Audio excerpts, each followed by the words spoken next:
Okay, here we go. Okay. Walking to Sky, Chapter 1. I bought a bookshelf on Gumtree recently.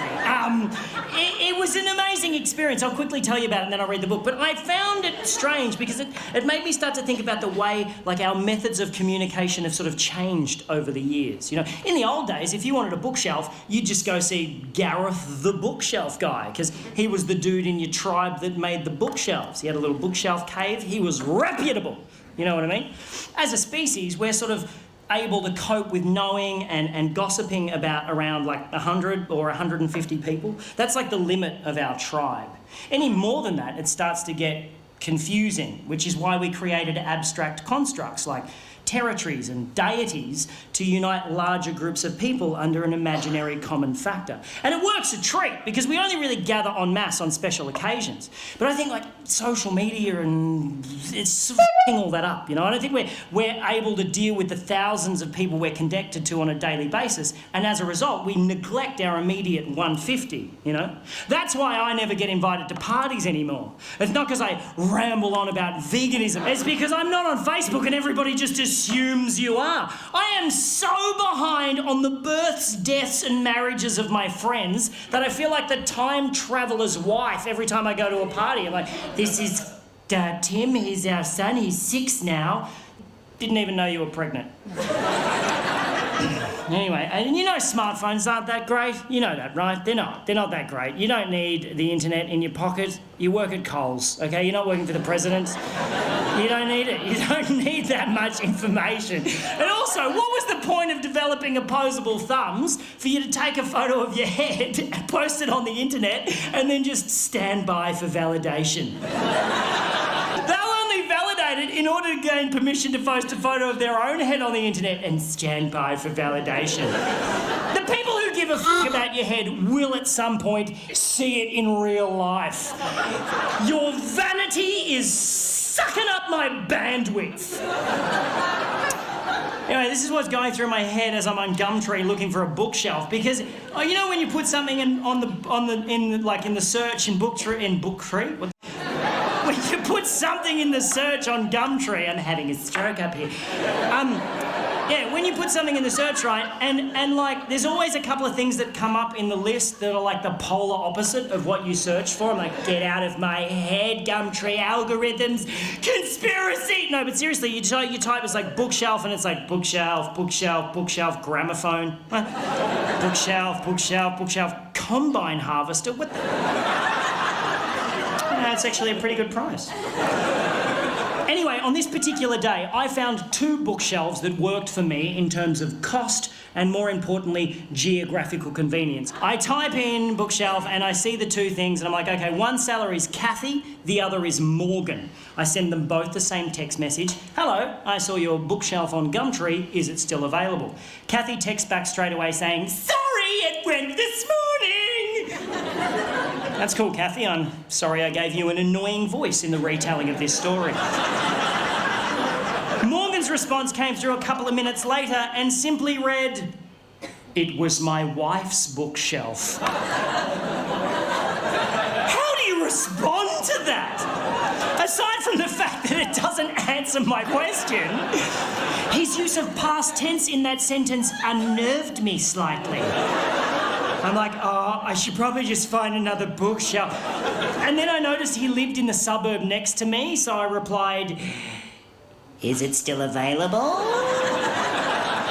He responded with the letter Y. Just a Y? Is he asking me why I want to know if it's still available? Or is it a Y for yes, and he's so in the throes of grief that he can't manage the E and the S? I assume it's a Y for yes, so I respond, cool, I'll take it. When's a good time to come and pick it up? No reply for 15 minutes. I'm like, oh, he's forgotten about me if I'll find another bookshelf. And then when his reply actually does come through, I realise he spent those 15 minutes crafting his response because it's a thesis. He must have felt so bad about only using a single consonant in his previous text that he just massively overcompensated with this one. Also, for some reason, felt that the use of punctuation entirely unnecessary. So it's just one obscenely long sentence which reads, "You must come and pick up now. I only have short time here at house and also it wide. So bring van or trailer and there stair. But I can help you carry downstairs. If you come park out front, walk up past ring bell, and I will help you carry it to trailer or van. I only accept cash. And if you do not come now, I will sell it someone else."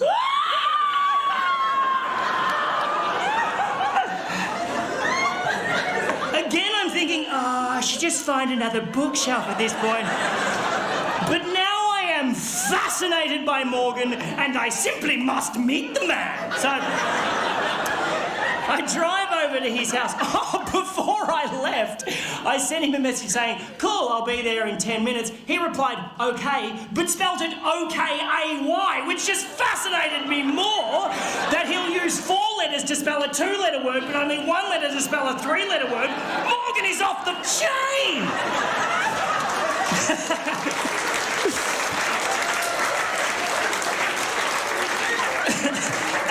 Driving over to his house, I'm trying to picture what he's going to be like, you know. His pidgin English might suggest ethnicity of some sort, but I don't want to racially profile him. Maybe he's an old man who recently lost his wife and is not that very good at texting. Or maybe, and I'm really hoping this is the case, Morgan is just crazy. So I get to his house and I go up to I park out front, walk up past ring bell, and I brace myself for the door to be opened by like an old man in a smoking jacket, wearing fishnet stockings and suspenders, just puffing on an opium pipe, while a butler just creepily polishes a goldfish in the background. And then a tiny pug dog wearing a fez hat just trots up the hallway, sits on the mat, looks up at me and says, "Welcome to our lovely room." And then the door opens and I am thoroughly disappointed. Before me stands an average Caucasian male in his mid-30s, dressed casually, hipster chic, stubble, glasses with designer frames, expensive watch. I immediately think architect, but the house is too cheesy for that. It's like a double-story doll's house with bay windows. But definitely a designer of some kind, maybe a graphic designer. He's too skinny for manual labour. He's too hip for the public sector. But this can't be Morgan. Because Morgan's text messages would suggest that he's not that technically savvy. And then the man standing in front of me says, "Hello, my name's Morgan." And the plot thickens! He invites me in, shakes my hand, closes the door, and 20 minutes later, I will be witnessing Morgan perform some of the most aggressive acts of violence I've ever seen in my life, and I will be speeding away in my car, bleeding from the face. Here's how this went down. I go into the house and I notice 2 things immediately. One, this is a house in the throes of renovation. Nothing too extreme, but there's like drop sheets on all the furniture, there's freshly painted walls, there's a bathtub wrapped in plastic in the hallway awaiting installation. Someone's doing some work on this house. The second thing I notice, on the way up the stairs to the second floor, on the first floor landing, is a wedding photograph featuring a very cleanly shaven Morgan with a very beautiful bride, very much in love. The photograph is very much on the floor and the glass in the frame is very much smashed. She's not dead, she's left him, and the plot thickens a bit more for Morgan. And as Morgan unceremoniously, kicks the photo frame to one side on the way up the stairs, I really wanted to pry into Morgan's life and ask heaps of inappropriate questions. But he was clearly a broken man. He had this terrible air of sadness around him, so I didn't want to intrude. Luckily for me, though, I didn't have to, because Morgan immediately began oversharing and told me the whole story. Thank you, Morgan! I shall hang off your every word and then retell your tale to 200 strangers and record it for a DVD.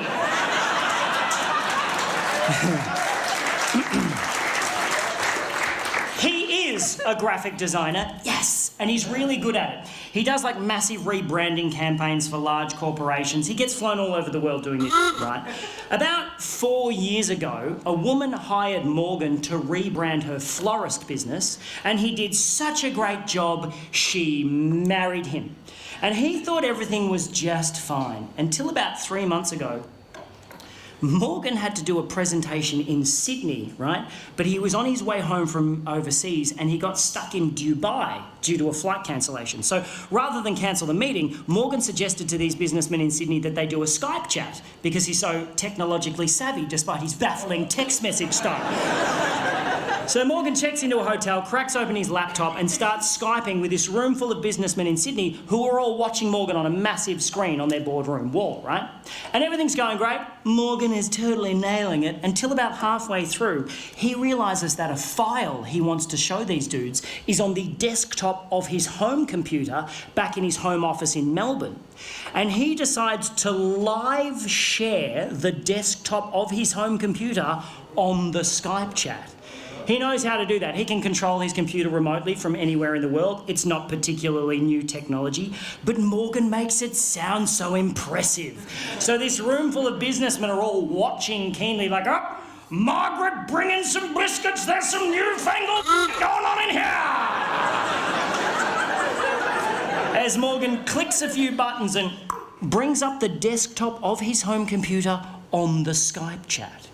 Now, what Morgan doesn't realise is that his wife has been using the photo booth app on that particular computer to take pictures of herself. To take naked pictures of herself. It's embarrassing to say the least. Just as Margaret came back in with the biscuits, I've got you the... Now, those of you who are familiar with the photo booth app will know that how it works is it accesses the built-in camera in your computer and with a click of a button takes a photo of you when you're standing in front of the screen. And if you know that, you'll also know that if you leave that application open, the camera also stays open, witnessing whatever may be happening in front of the computer in real time, such as your wife in your home office your best mate.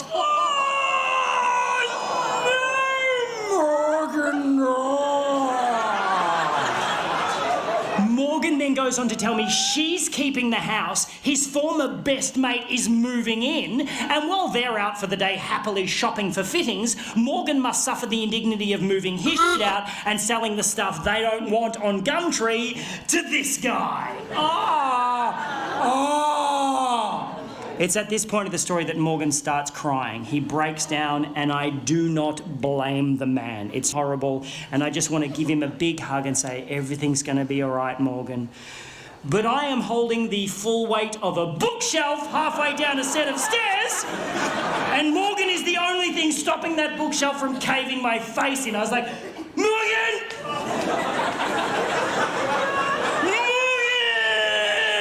And Morgan managed to pull himself together for about 8 seconds and then just went, bah, and let the bookshelf go. I fell backwards. It literally rolled over me and took out the light hanging above the staircase. I'm now lying on my back, getting showered in broken glass, as the bookshelf turned end over end and just went thonk right through a freshly painted wall at the bottom of the stairs. I'm like,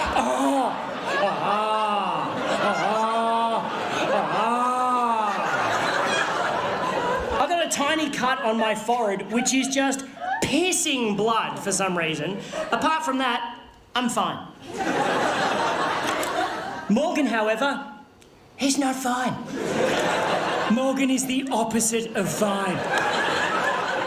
Something happened when the bookshelf lodged itself in the wall and his sadness just went away in a second and he started pissing himself laughing. Hysterical. And he had the creepiest laugh I've ever heard in my life. I'm standing going, this is weird, and he's going, like some sort of demonically possessed baritone kookaburra. He's like,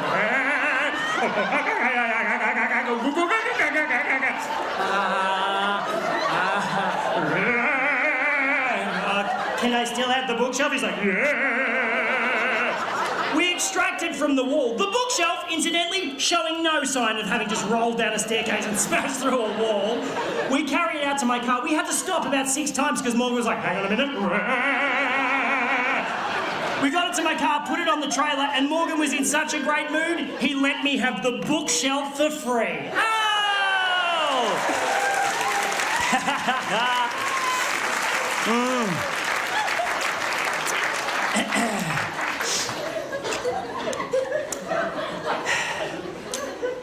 And that's where the story should end. But there was something about the bookshelf going through the wall that flipped a switch in Morgan's head, and he is now hungry for more destruction.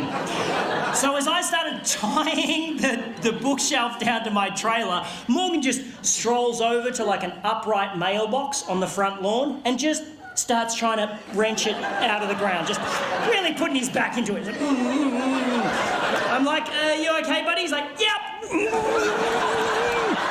He pulls it out of the ground, whereupon he wields it like a battle axe and just starts smashing up the front garden, just beheading the daisies, the lavender. I'm like, oh, hey, Morgan, maybe you want to stop and think about that. And he wheeled around and looked at me like Jack Nicholson chasing Shelley Duvall up the stairs in The Shining and said, why don't you mind your own business? Yep, cool, man. Yep. Now, I like tying knots. I'm quite good at tying knots. If I tie something down, I take my time because I want it to stay there. But as Morgan nonchalantly strolled up the driveway, rolled up the garage door, and put the mailbox through the windscreen of an Audi, I must admit, I kind of rushed my knot tying job. I got in the car, I'm about to drive off. I'm like looking at the house going, oh, I'm sure he'll be fine. And then an armchair smashed out of an upstairs window and just went doink, doink, doink, doink down the front lawn. I was like, what's my duty of care in this situation? I didn't want to call the cops on him. I didn't want him to trash the house. I'm like, Duck, I'm going to have to talk to Morgan. So I got out, I walked up the driveway. You know when someone does something really violent and you're just like, Duff, we're not supposed to do it like that. Yucky, just yucky feeling in my tum-tum. And I'm standing there in the garage, and there's like an adjoining door in the garage that leads into the house. I can see in through the door into the house, up the staircase. It's like a wooden staircase, and I'm standing in the garage just going, Morgan! Morgan! Like I was calling a cat for its dinner. Like, Morgan! Muggy, muggy, muggy, muggy, muggy! And then I notice a small trickle of water start to come from the top step. And then a little bit more water, and then quite a lot of water. Just pissing down the stairs like a water feature. I'm like, that can't be right. And then Morgan appeared on the top step holding a hammer like this. Bah! I was like, whoa! He's like, bah! Starts running at me, wielding the hammer, going, bah! I'm like, oh no, man, I just wanted to buy a bookshelf. He's like, run straight past me. I'm like, where are you going? He's like, bah! Made a beeline for my car. I'm like, no, man, stop. He's like, stop it, just stop. He spins around and goes, I just checked my phone. She texted me 15 minutes ago saying she'll be here in 15 minutes. We gotta go! And gets into my car. I run down the lawn, get in the driver's seat. I'm like, what was with the water? He goes, I put plugs in all of the sinks and turned all the taps on. I'm like, he's like, just drive. I was like, nah. I took off so quick, rounded the corner at the end of his street, and the bookshelf just went boosh and exploded against the guardrail. Just exploded in a shower of badly tied knots and broken dreams. So me and Morgan just left it there, like a little breadcrumb for his ex-wife to find on the way home to her destroyed gingerbread house. I dropped Morgan at a train station. I have never seen him again. And that, my friends, is why I no longer shop on Gumtree. Thank you very much. Thank you very much.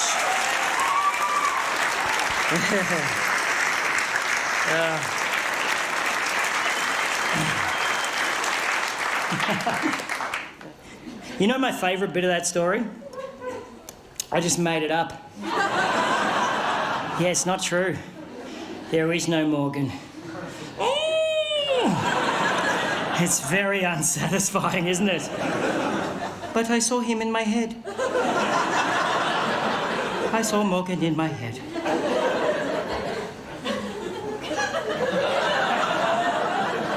Why is it we can feel so robbed when someone tells us a story we just heard isn't true, and yet so satisfied at the end of a fictional novel?